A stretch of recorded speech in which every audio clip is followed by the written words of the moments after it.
Hey guys, Johnny Crims 2000 here, and welcome to my Let's Play of X-Men vs. Street Fighter.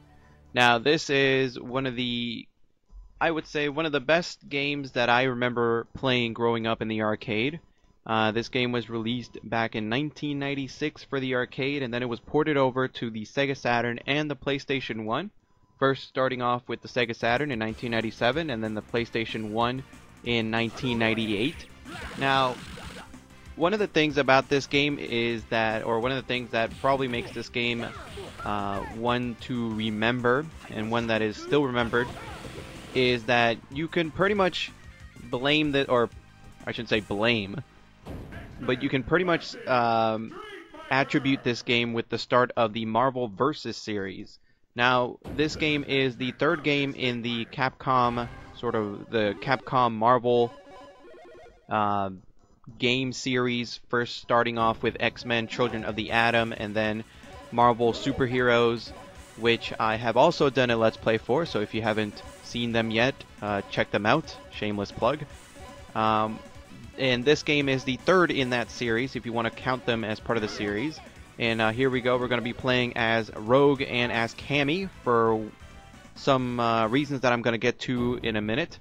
But yeah, this game is the first one in the Versus series, so eventually this will lead directly into the Marvel vs. Capcom series. So a lot of people, especially some of the newer people that were just now introduced to the Marvel vs. Capcom series, and now we're on to Marvel vs. Capcom 3, they may think that there has only been 3 games in the series, and that's not really correct. There's been, if you want to count all the Versus games between Marvel vs. Capcom, there has been 5. So far, not including the updates, Ultimate Marvel vs. Capcom 3. You've had X-Men vs. Street Fighter, which is this one, which is the first one. Then we'll have Marvel vs. Marvel Superheroes vs. Street Fighter, and then we'll start off with Marvel vs. Capcom, Marvel vs. Capcom 2, and Marvel vs. Capcom 3, which is the latest one that we've had up to now. But anyway, this game did get ported to the Sega Saturn and the PlayStation 1. I am playing the Sega Saturn version, as you may be wondering why the text there is in Japanese. Now, there's a reason for that, and the reason is that the Sega Saturn was only made available in Japan. Nice little Blanca cameo in the back there. The reason for that is that this game came out in 1997, and by that point, Sega had already discontinued support for the Sega Saturn in both Europe and in America, so that's why we don't have an appropriate English version here of X-Men vs. Street Fighter, at least not for the Sega Saturn version. And actually, if you want a little bit of history, this was one of the first games that you could buy imported for the Sega Saturn.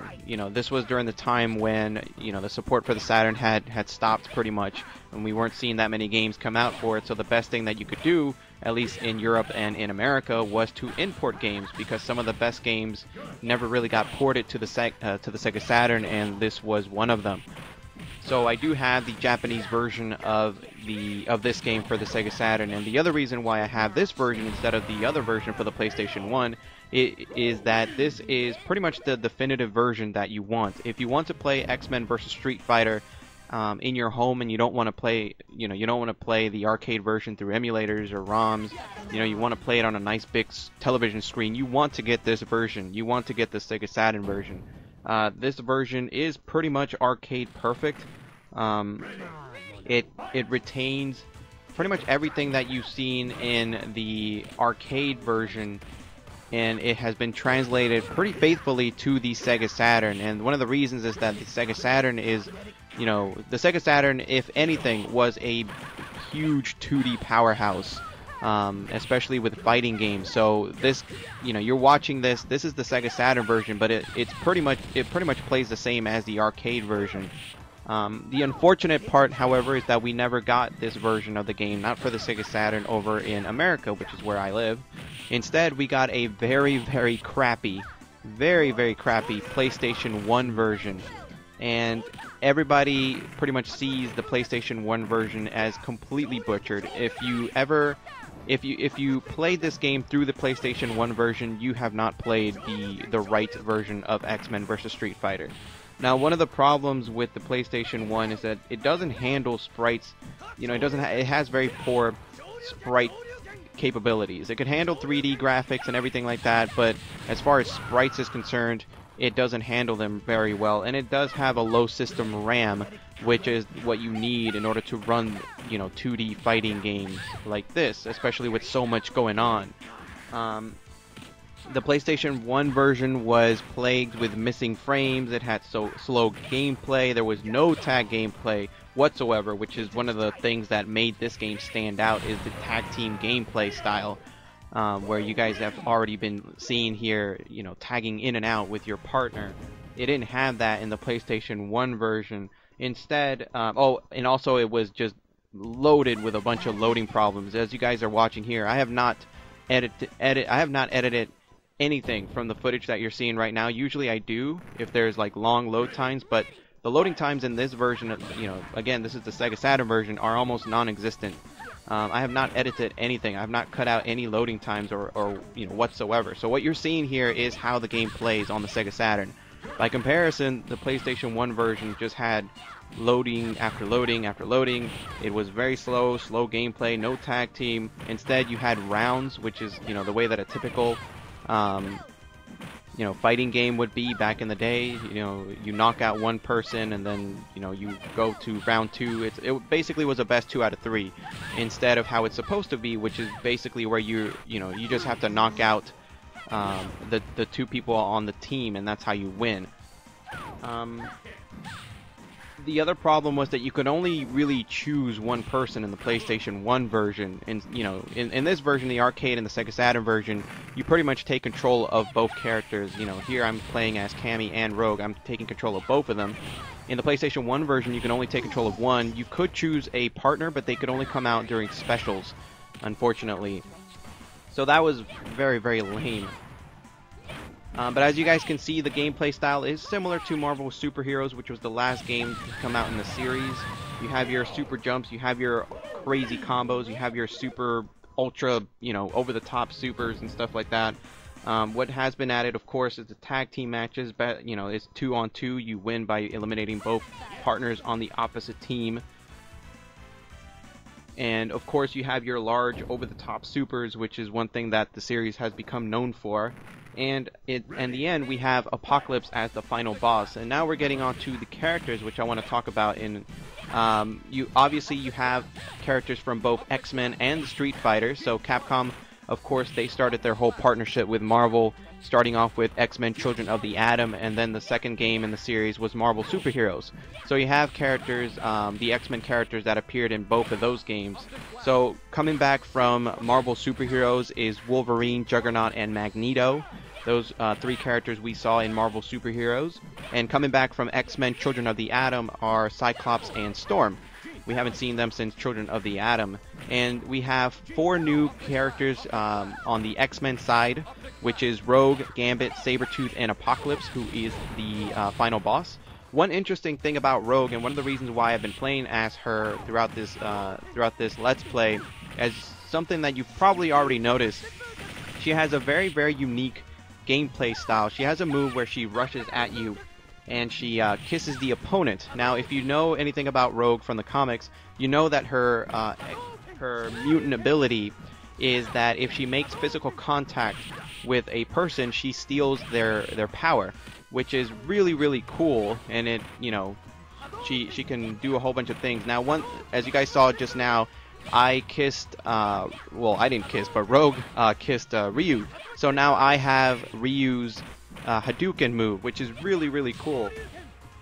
You can do that with all the characters in this game except, obviously, Apocalypse, which makes Rogue a really, really fun character to use. So basically, anytime you perform that move where she goes up to you and kisses you, she steals one of the moves from the opponent, whoever it is that you're fighting against. So, for example, with Ryu, I stole his Hadouken. Ken, I think she steals his Shoryuken.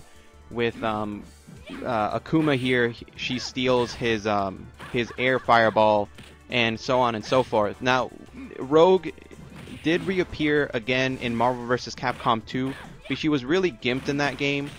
because there was so many characters in that game, she really couldn't do that move properly.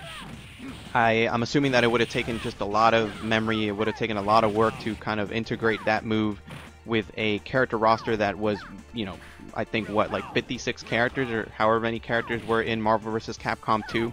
So in that game, it was changed to basically, instead of collecting moves, like instead of stealing moves, she basically just stole properties of whatever character she absorbed.